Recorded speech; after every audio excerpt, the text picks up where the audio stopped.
الله الرحمن الرحيم ربنا إننا سمعنا مناديا ينادي للإيمان أن آمنوا بربكم فآمنا ربنا فاغفر لنا ذنوبنا وكفر عنا سيئاتنا وتوفنا مع الأبرار ربنا وآتنا ما وعدتنا على رسلك ولا تخزنا يوم القيامة إنك لا تخلف الميعاد فاستجاب لهم ربهم أني لا أضيع عمل عامل منكم من ذكر أو أنثى بعضكم من بعض فالذين هاجروا وأخرجوا من ديارهم وأوذوا في سبيلي وقاتلوا وقتلوا لأكفرن عنهم سيئاتهم ولأدخلنهم جنات تجري من تحتها الأنهار ثوابا من عند الله والله عنده حسن الثواب صدق الله العظيم بسم اللہ الرحمن الرحیم آیت نمبر 193 94 اور 95 سورہ آل عمران کی یہ آخری رکوع کی آیات ہیں۔ پیچھے اللہ رب العزت کی مختلف نشانیاں، ان نشانیوں سے ہمارا گزرنا اور انہیں اللہ کی قدرت کو سمجھ کر ان نشانیوں کو دیکھ کر اپنے ایمان کو مضبوط کرنا اس کی ترغیب تھی۔ اب اہل ایمان کی کچھ دعائیں ہیں جن کو اللہ پاک نے ذکر فرمایا۔ ایک دعا پیچھے گزری ہے، لفظ ربنا سے دعا کا آغاز ہو رہا ہے۔ دو طرح کی دعائیں جو ربنا اور اللہم سے شروع ہوتی ہیں، یہ اللہ کے ہاں بڑی مقبول دعائیں ہیں۔ ربنا ظلمنا انفسنا وان لم تغفر لنا وترحمنا لنكونن من الخاسرین۔ تو ربنا کے لفظ سے شروع ہونے والی یہ دعائیں، ربنا انک من تدخل النار فقد اخزیتہ، اے اللہ آپ نے جس کو آگ میں داخل کر دیا اسے تو رسوا ہی کر دیا، یہ تو اب رسوائی سے نہیں بچ سکتا۔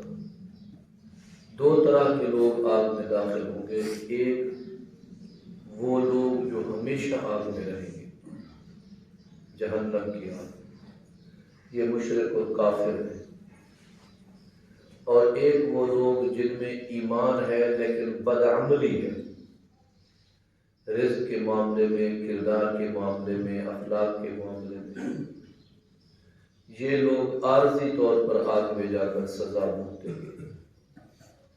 عارضی طور پر آگ میں جانا بھی کسی صورت مناسب نہیں اور خیر نہیں ہے۔ کوئی یہ کہے چلو جی میں نکل تو آؤں گا،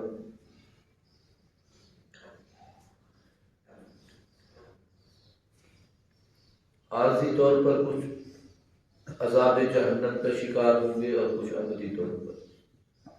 جس بھی حوالے سے اگر جہنم میں جانا پڑا تو فقط اخزیتہ، اے میرے اللہ وہ شخص ایسا ہے جس کو تو نے انتہائی رسوا کر دیا۔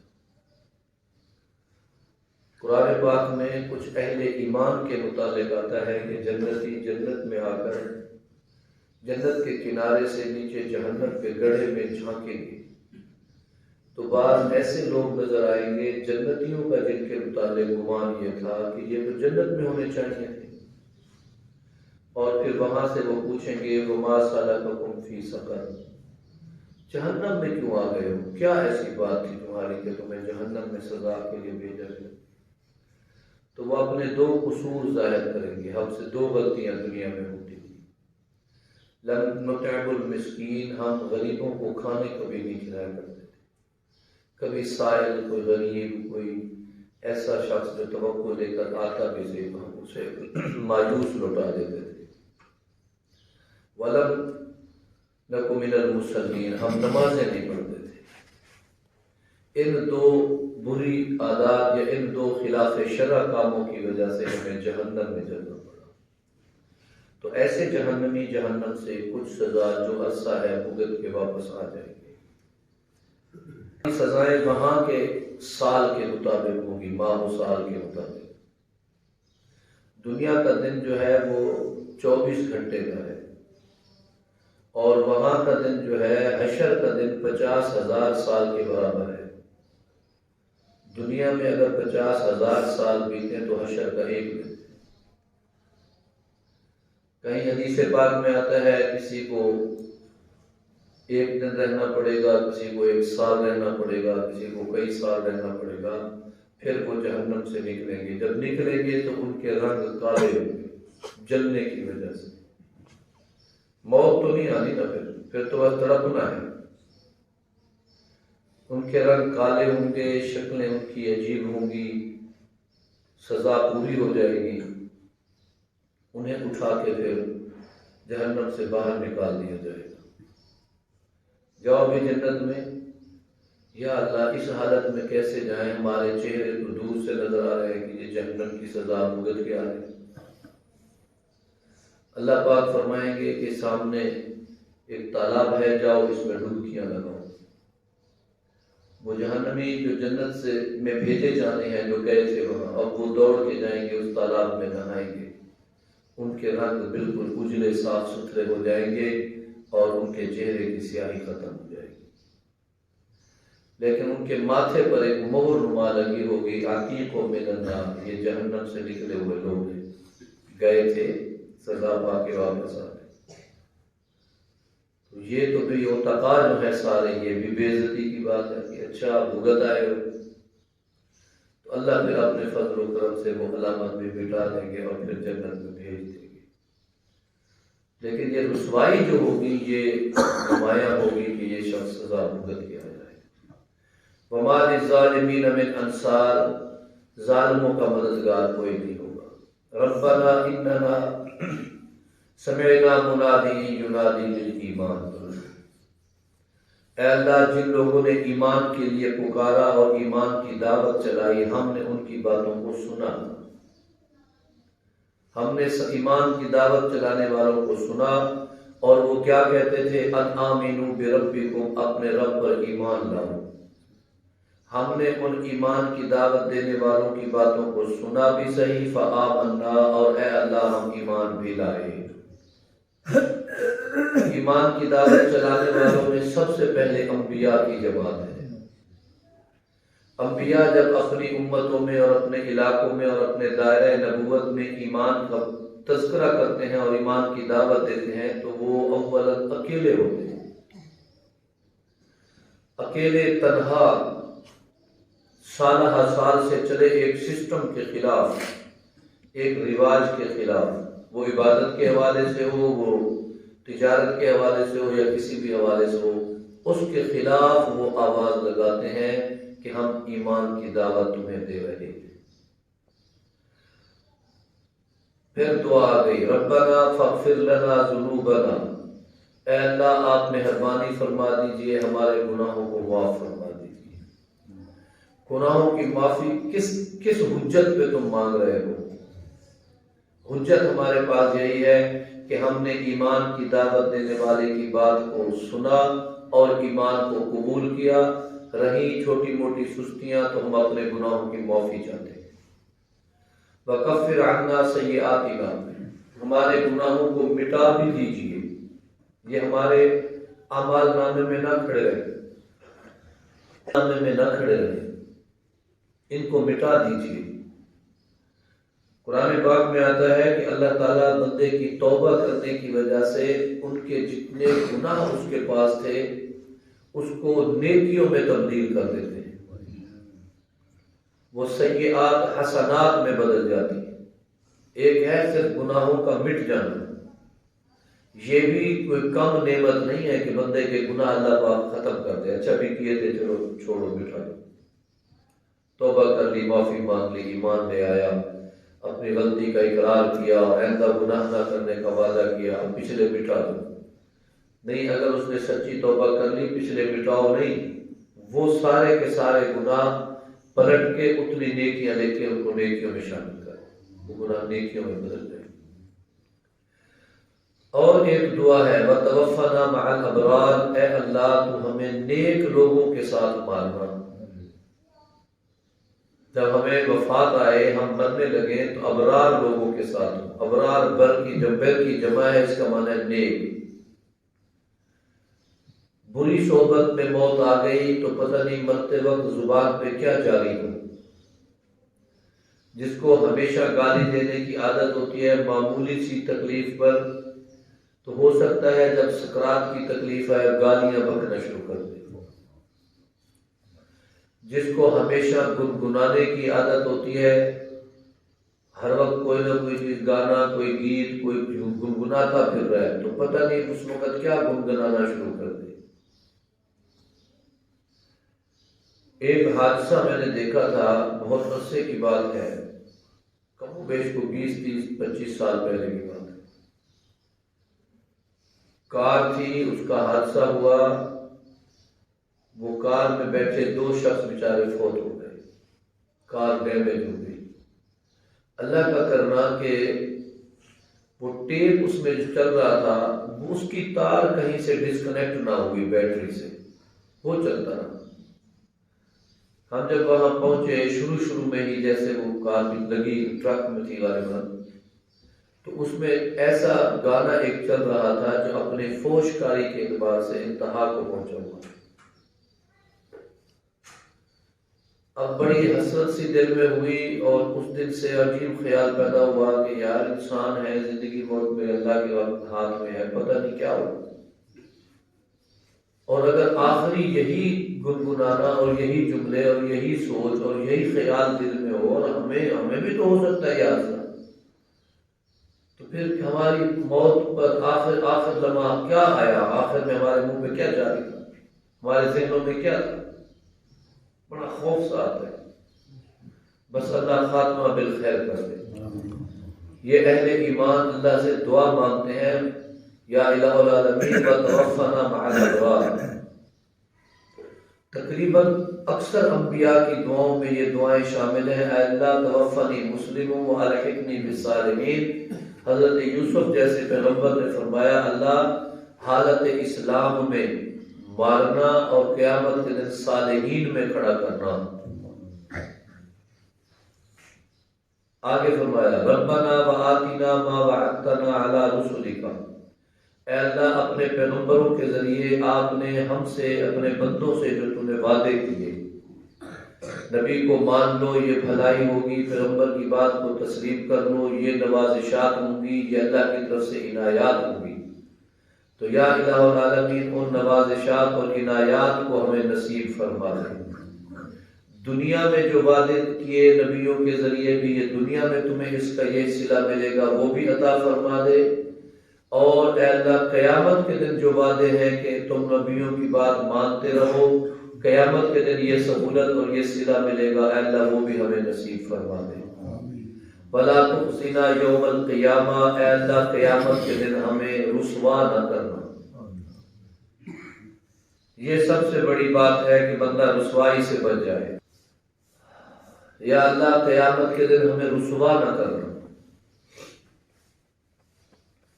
ایک طالب علم نے کسی لڑکے سے لڑائی کی اور اس کی کتاب پھاڑ دی، کچھ اسے مارا پیٹا۔ نفیس الطبع تھا، میں اس کو مارنا نہیں چاہتا تھا جواب میں بطور سزا کے۔ میں نے کہا بھی اسے بٹھاؤ اور موبائل دو، اس کے ابو کو فون کر دیں۔ اس کا والد کچھ سخت ہوگا، یا وہ اپنے والد کے سامنے کچھ اچھا اپنے آپ کو پیش کرتا ہوگا کہ میں بڑا نیک اور بڑا اچھا بچہ ہوں۔ اب اس پر جو رنگ اس کا اڑا نا، میں حیران ہو گیا۔ ساری زندگی پڑھنے پڑھانے میں گزرے۔ اس نے کہا استاد صاحب مجھے مار ڈالو، میرے ابو کو نہ کہو، میں اپنے ابو کے سامنے اور اپنے گھر کے سامنے بے عزت نہیں ہونا چاہتا کہ میں نے یہ حرکت کی۔ مجھے پہلے تو معاف کر دو۔ پاؤں پڑنے کی کوشش کرے اور ہاتھ جوڑے اور بڑا گریہ زاری اور لجاجت کرے۔ خیر میں نے کہا ٹھیک ہے ابھی دوبارہ ایسی حرکت نہ کرنا، وہ چلا گیا۔ میں نے پھر ایک دن اسے ویسے بلایا جب وہ اس سزا کے ماحول سے کرب سے نکلا ہوا تھا، خالی ذہن۔ میں نے کہا یار ذیشان کیا مسئلہ تھا تو اتنا اس دن؟ کہ استاد صاحب میرے گھر والے میرے دینی علم پڑھنے کی وجہ سے میری اتنی قدر کرتے ہیں کہ بیٹے کو جو قدر باپ کی کرنی چاہیے میرا باپ وہ میری کرتا ہے، اور اسے پتہ چل جاتا کہ میں حضرت مولوی صاحب کتابیں پھاڑ کے آیا ہوں اور لڑکوں سے لڑ کے آیا ہوں تو یقین جانے میرا ابا رو رو کے پاگل ہوتا ہے، اور مجھے اس سے زیادہ میرے لیے اور خفت کوئی نہیں تھی کہ میں اپنے والد کے سامنے شرمندہ ہو جاؤں۔ تو بندوں میں حیا ہو تو والد کے سامنے شرمندگی برداشت نہیں ہوتی، دوستوں کے سامنے بندے کی شرمندگی اور رسوائی ہو یہ برداشت نہیں ہوتی، قیامت کے دن جب سارے انسان دیکھ رہے ہوں گے تو بندہ رسوا ہو جائے پھر یہ کیسے برداشت ہوگا؟ تو اہل ایمان کی یہ دعا ہے، اے اللہ ولا تخزنا یوم القیامہ، قیامت کے دن ہمیں رسوا نہ کرنا۔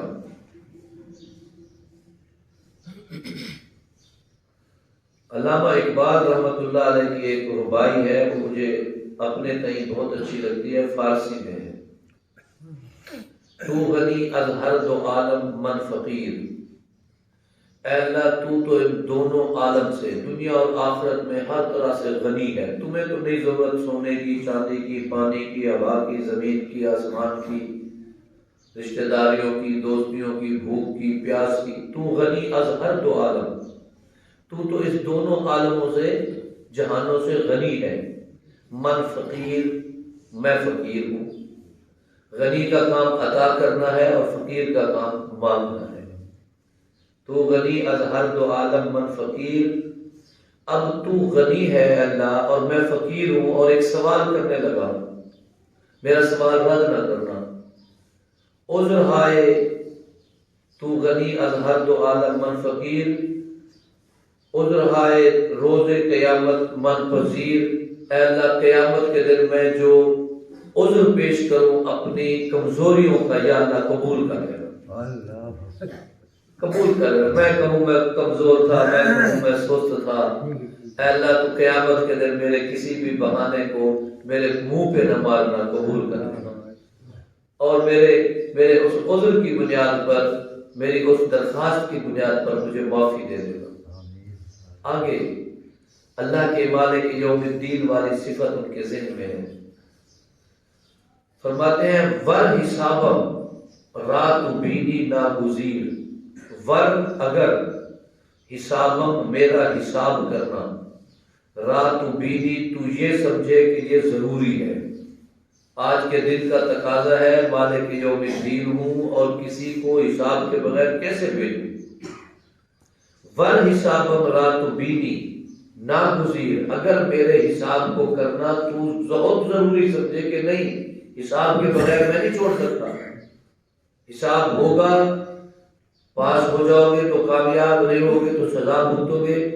پھر اگلی درخواست ہے از نگاہ مصطفیٰ پنہا بغیر، پھر نبی کی نظروں سے دور کر کے نہیں میرا حساب کرنا،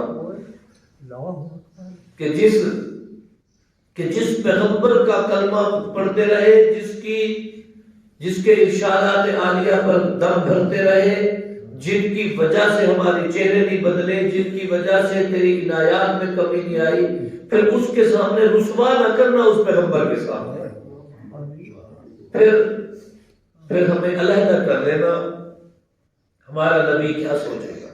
یہ ہے وہ بندے، یہ ہے میری امت، یہ ہے میرے ساتھ اپنی اظہار محبت کرنے والے، کیا بات ہے اللہ پر۔ تو یہی ہے ولا تخزنا یوم القیامہ، میرے اللہ قیامت کے دن ہمیں رسوا نہ کرنا۔ ہم یہ بے عزتی کیسے؟ اچھا دیکھیے، میں بحثیت باپ اپنی اولاد کے سامنے کسی وجہ سے رسوا کر دیا جاؤں، میری اولاد کیا سمجھے گی؟ یار ہم تو ابا کو کتنا نیک سمجھتے تھے، ابا کا یہ کام۔ میں اپنے شاگردوں کے سامنے رسوا کر دیا جاؤں، خدا نہ خواستہ شاگرد کہے کہ استاد جی ہم تو تمہاری پوجا تک کرتے تھے کہ اب ہمارا استاد اتنا، اور تمہاری حالت یہ نکلی عمال نامے میں، یہ گد بھرا ہوا ہے۔ کے سامنے شوہر بڑا ممتاز بنا پھرتا ہے، میں اتنا متقی، میں اتنا محنت کرنے والا، میں اتنا جستجو کرنے والا۔ حالت یہ ہے بیوی کہے گی تو میرے ہونے کے بعد تیرا یہ حال۔ اسی طرح بیوی شوہر کے سامنے، اولاد باپ کے سامنے، دوست کے سامنے، میرے اللہ ہمیں رسوا نہ کر، قیامت کے دن ہمیں رسوا نہ کر۔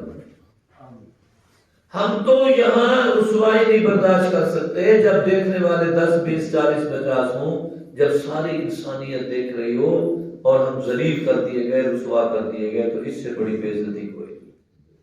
انک لا تخلف المیعاد، میرے اللہ تو میعاد وعدے پورے کیا کرتا ہے۔ بس آیت نمبر 194 کچھ تو تکرار تھا، پہلے بھی میں نے یہ کچھ پڑھی تھی، آج دوبارہ میرا جی چاہ رہا تھا۔ فاستجاب لهم ربهم، جب اہل ایمان نے دعا مانگی اللہ نے دعا قبول کی، اس کا ذکر کل آئے گا انشاءاللہ۔ وآخر دعوانا الحمدللہ۔